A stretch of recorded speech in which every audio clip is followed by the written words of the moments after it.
안녕하십니까. 사랑하는 신대원 하고 여러분. 제가 여러 가지 건강상의 이유로 동영상 강의를 한번 올리지 못해서 굉장히 죄송스럽게 생각하고, 이제 다음 주부터 대면 강의가 시작이 된다고 합니다.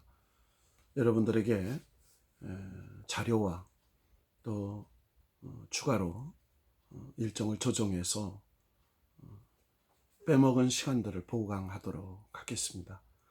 어쨌든 이 전염병 상황 속에서 건강하게 학우들을 만날 것을 기대하면서 새로운 마음으로 준비하고 있습니다. 오늘은 우리가 교회 개척 목회와 설교라는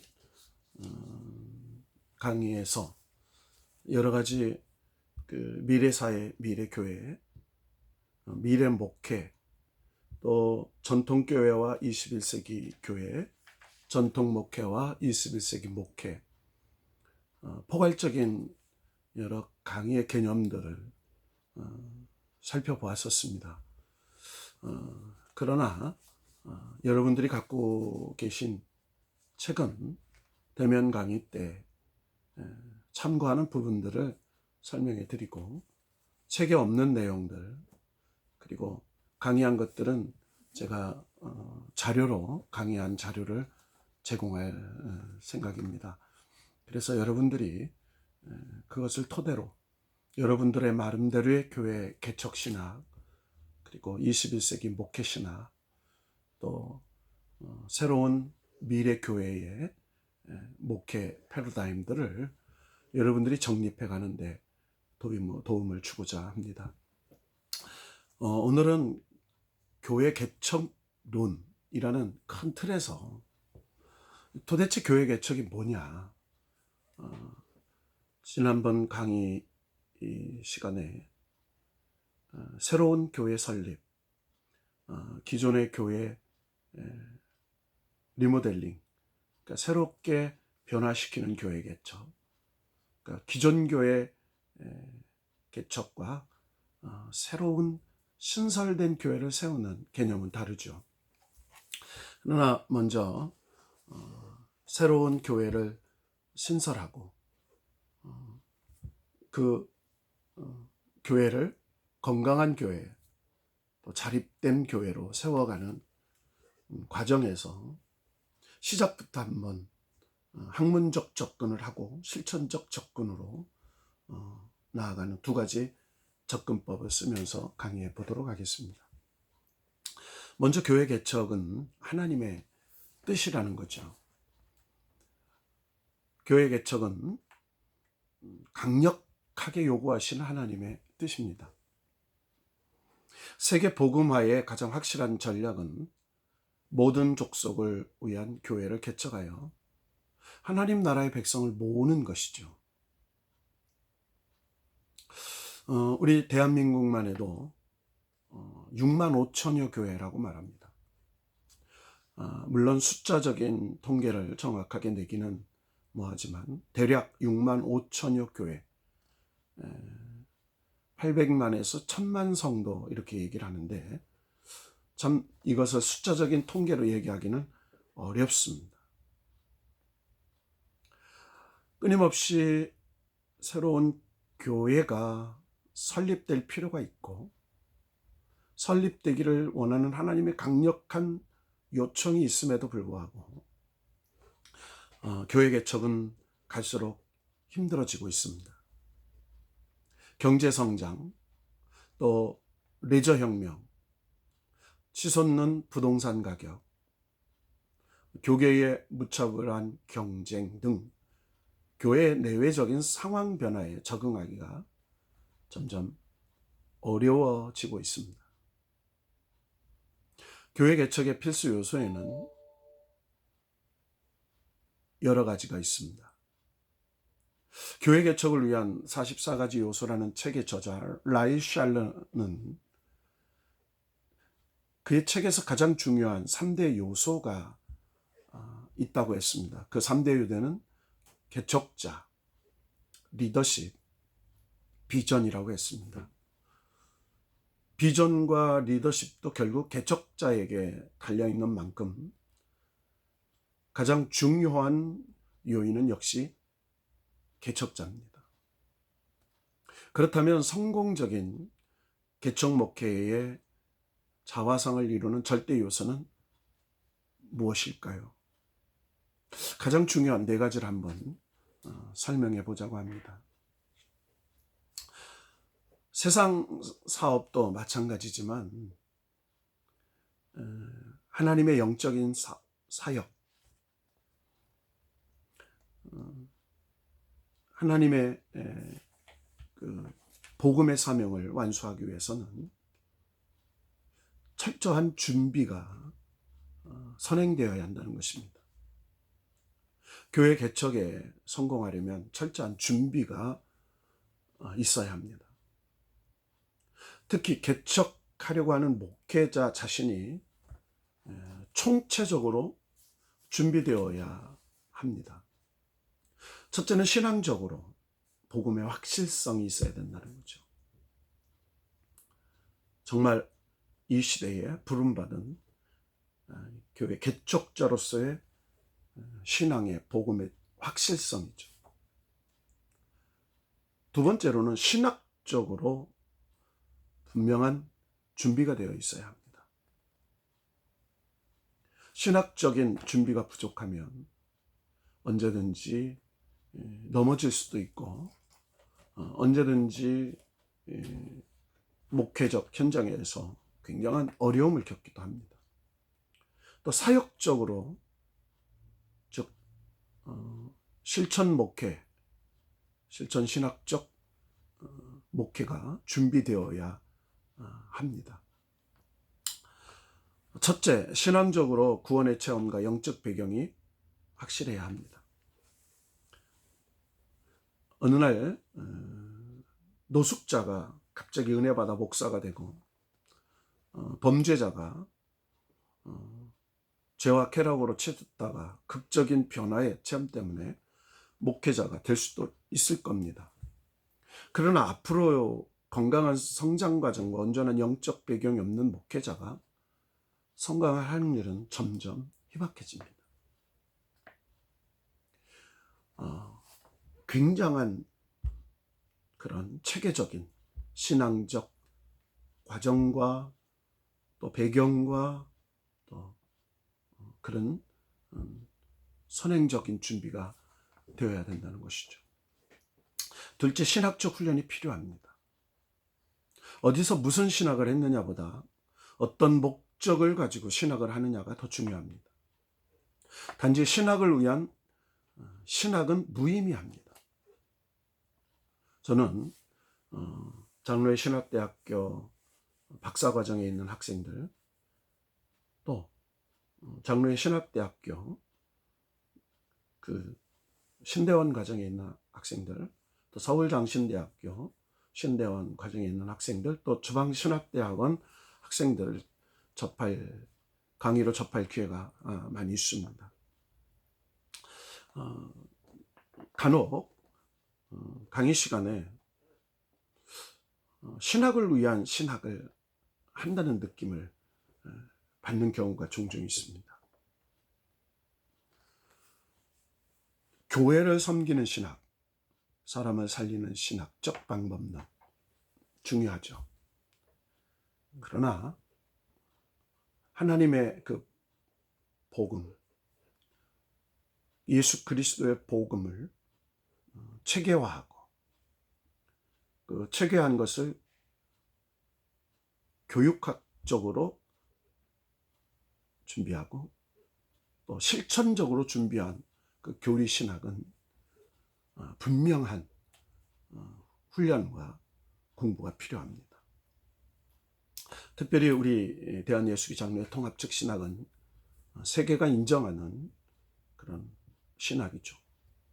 에큐메니칼 신학, 통정적 신학이라는 개념을 정말 우리는 하나님의 절대적인 복음, 양보할 수 없는 이 복음을 가지고 세상 모두를 상대하면서 그들에게 복음을 전달하고 그들을 변화시키고 하나님의 사람과 하나님의 나라를 회복하는 궁극적인 목적을 가지고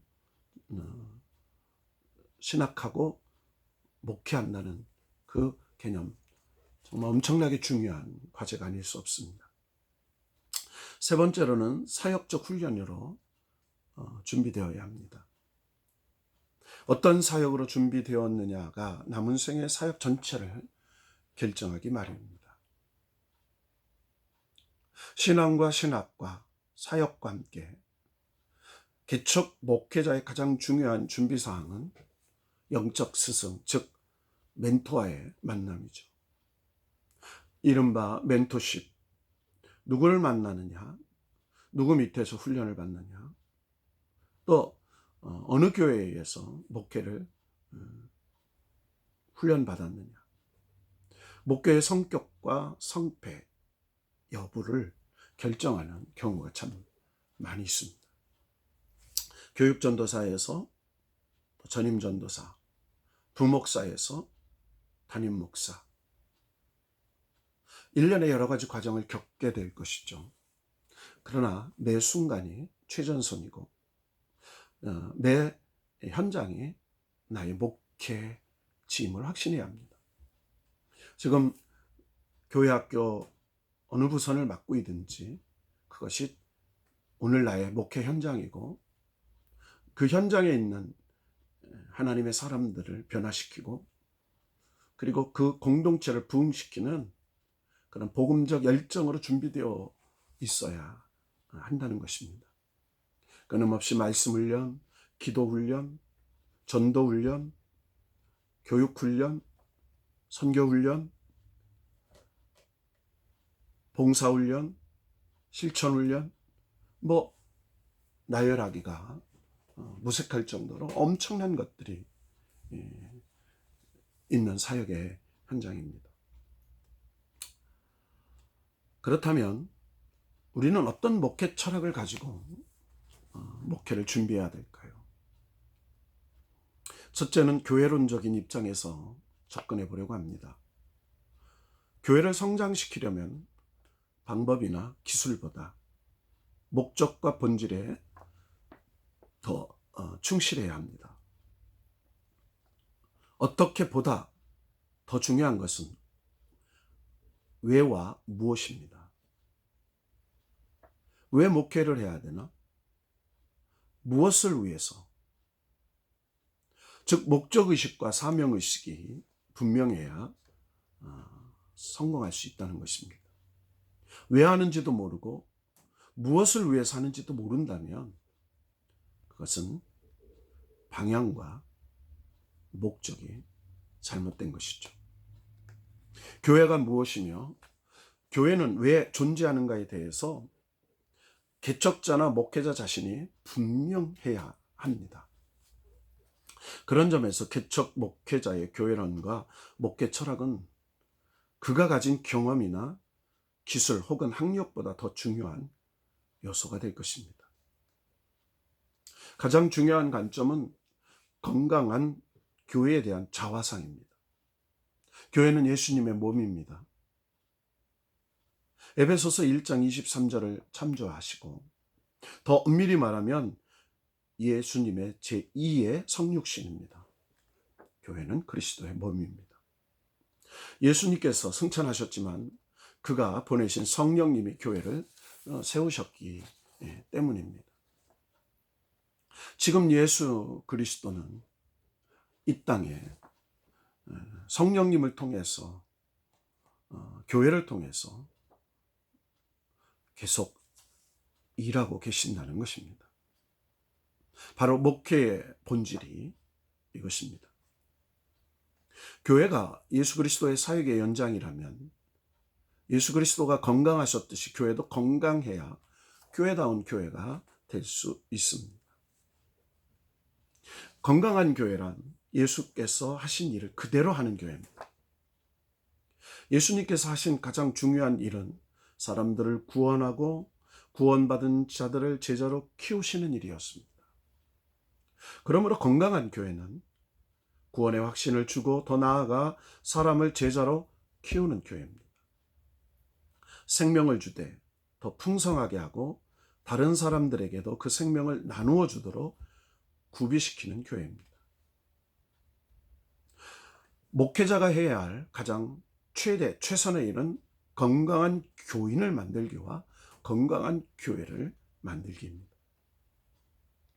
진정 교회 성장을 원한다면 교회 성장 자체를 추구하지 말고 교회 건강을 추구해야 한다는 것입니다. 왜냐하면 건강한 교회는 성장하기 때문입니다. 두 번째로 목회자의 창조성입니다. 개척 목회자로서 내가 가진 가장 강조할 것은 창조성이죠. 2000년대 이전에까지만 해도 개척자가 지사충성, 즉 죽도록 충성만 해도 교회는 성공했습니다. 그러나 2000년 이후 더 나아가서 앞으로 미래는 단순한 충성과 열정만으로는 충분치 못하다는 사실입니다. 이른바 탁월성과 창조성이 없으면 괄목할 만한 성장과 성공의 열매를 거두기 어려운 시대가 앞으로 여러분들이 목회해야 할 시대입니다. 시대적인 감각, 미래를 보는 안목, 영적 세계에 대한 비전, 그리고 사람들이 필요를 파악하는 통찰력이나 열정과 열심이 추가되어야 한다는 것입니다. 열정만으로는 안 됩니다. 열심만으로는 안 됩니다. 영적 세계의 통찰력과 또 이 시대의 문화와 세상의 변화를 바라보는 시대적 영적 통찰력이 있어야 한다는 것이죠. 주님께서 말씀하셨습니다. 비둘기같이 순결하되 뱀같이 지혜로워져야 세상을 이기고 건강한 교회를 만들 수 있다는 것입니다. 교회는 성령님의 역사입니다. 그 성령님의 무한한 능력을 목회자를 통해서 하나님이 일하실 수 있도록 우리는 그 통로가 되어주는 것이죠. 그래서 목회자는 거룩해야 합니다. 목회자는 성실해야 합니다. 목회자는 진실해야 되죠. 사람을 모으는 전도, 또 함께 모여 드리는 예배, 특히 그 예배 속에 드려지는 설교 메시지는 은혜로워야 합니다. 끊임없는 열정적 기도는 물론 필수적입니다. 제자훈련이든 성령운동이든 크게 성공한 교회는 거의 공통적으로 예배가 매우 은혜스럽다라고 말을 합니다. 예배가 실패하면 만사가 실패하고 예배가 성공하면 만사가 성공한 날만처럼 예배는 굉장히 중요합니다. 그래서 목사는 창조적이고 역동적인 예배를 위해 지혜와 아이디어와 노력을 총동원해야 합니다. 설교도 그냥 듣는 설교가 아니라 세들백 교회의 릭 워렌처럼 성도들이 함께 적어나가는 노토식 설교를 유머와 열정과 감동으로 엮어나가는 새로운 도전과 시도가 필요할 것입니다. 광고를 하나 하더라도 단지 정보를 전달하는 지루한 시간이 아니라 사람들의 마음을 흥분시키는 동기부여, 즉 모티베이션 시간이 되어야 한다는 것입니다. 이처럼 목회의 능력은 바로 창조력입니다. 세 번째로 목회 리더십을 들 수 있습니다. 목회자의 존재, 즉 준비와 비전, 교회론과 전략, 창조성은 결국 목회자의 그릇, 리더십에 정비례하는 것이죠. 목회란 사람을 키우는 것입니다. 사람을 키우는 자가 바로 지도자입니다. 그 지도자의 행위가 바로 리더십입니다. 목회자의 최대 관심사는 사람을 낳고 그 사람을 키우는 아비의 사역인 것입니다. 즉 목회는 생명 창조요 생명 양육인 것입니다. 그런 점에서 목회자로서의 지도자는 스승이 아닌 아비요 어미의 좌상인 것입니다. 리더십이란 이처럼 사람에 대한 사랑의 관심에서 출발합니다. 단지 교회 등록자나 출석자가 아니라 예배자요, 제자요, 사역자로 평신도를 변화시켜 나가는 것이 성공적인 개척 목회자의 가장 중요한 관심사가 되어야 한다는 것입니다. 단지 지식이 많은 그리스도인, 교파나 교단이나 교회 규범에 순응하는 그리스도인, 그것을 만드는 것이 아니라 사람을 키우는 리더십이 본질이 되어야 한다는 것입니다. 사역은 나눌 수 있되 리더십은 나눌 수 있는 것이 아닙니다. 가급적 많은 평신도를 행복하게 해주는 사역자가 되기 위해서는 지도자가 흔들리지 말아야 합니다. 지도자의 목회 철학과 전략과 방향은 일정해야 합니다. 그래서 개척하기 전에 평생 달려가야 할 그림을 그려야 하는 것이죠. 그리고 평생 달려가야 할 그 뼈대와 골자에 새로운 살을 입히고 또 실수와 실패를 보강하면서 하나님이 원하시고 추구하는 교회를 만들어 간다는 것입니다.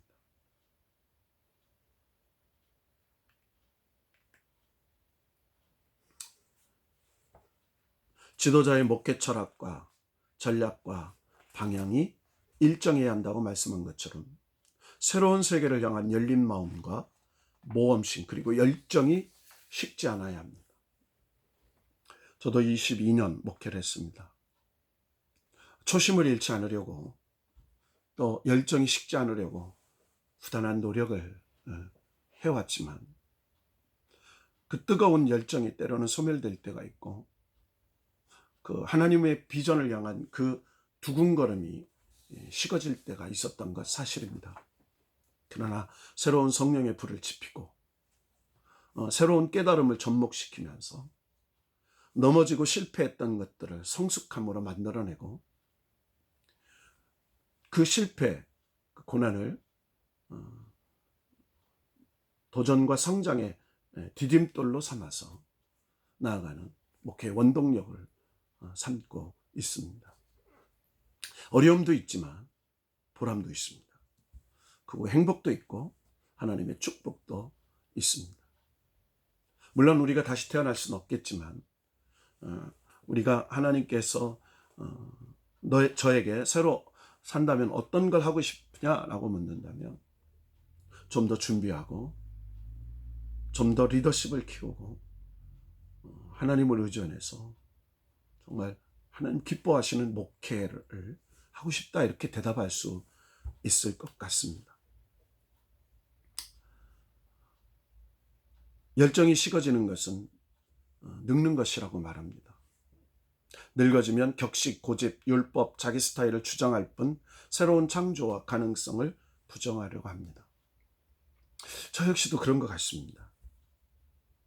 더 높은 것을 향하여 자신의 안전지대를 깨는 대신 자신의 성과와 소유를 집착하려고 한다면 더 이상 성장과 발전은 없고 현상 유지만 급급할 것입니다. 그래서 여러분이 필요합니다. 새로운 목회자, 새로운 변화의 시대에 새로운 변화를 일으키는 새 창조력을 가진 하나님의 사람들, 바로 여러분들이 그 사람들입니다. 하나님이 여러분을 통해 일하실 겁니다. 하나님은 여러분을 통해서 역사하실 겁니다. 하나님은 여러분을 통해서 놀라운 일을 행하실 것입니다. 여러분 가슴에 하나님의 그릇으로 준비되어져서 자기의 것을 비우고 하나님의 것을 채우는 신학생들이 되시길 바랍니다. 원대한 하나님의 꿈을 키우시기 바랍니다. 전능하신 하나님의 그 능력에 접촉되어 그 전능하신 하나님의 능력을 다운로드 받아서 여러분의 학업의 현장에, 삶의 현장에, 목회 현장에 하나님이 일하실 수 있도록 접촉점을 받는 하나님의 사람들이 되기를 바랍니다. 오늘 1부 강의는 이것으로 하고 잠시 후에 2부에 다시 만나도록 하겠습니다. 감사합니다.